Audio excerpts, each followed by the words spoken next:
hogy valami is ezek a kisgyerekek.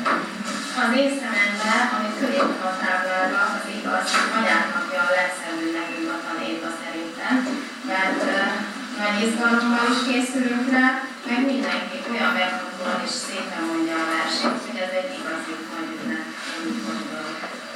Na, akkor kezdjük is az igazi anyáknak műsorunknak.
én azt kimondom, egyszerre elmúlik minden bajom.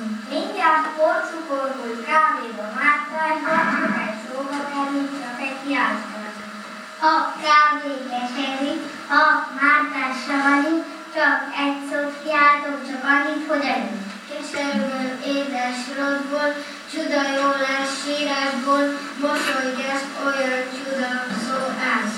Anyu, anyu, anyu, hangzik este reggel, jaj, de sokba is van egy ilyen kisgyerekkel. Csak látni a boldog anyu, fényed csillag, látni, hogy jössz, jössz, mindegy jössz, ha hívnak. Látni segítséget, angyal szerítséget, odabújni hozzád, megölelni téged.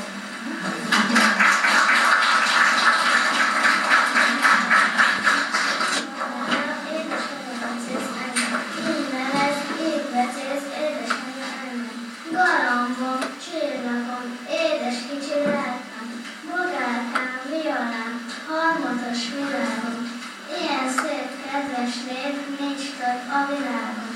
Tőlem a fejemet, hát ha akad mégis, ha megvelem becsőzhetem, édesanyám én. Anyu főz, megfőzi a húst, megfőzi a krumplit, megfőzi a tésztát, megfőzi a levest, megfőzi a más főzeléket, megfőzi a tevőgőzt, mindent megfőz, de engem nem főz meg, mert én így is ennivaló vagyok.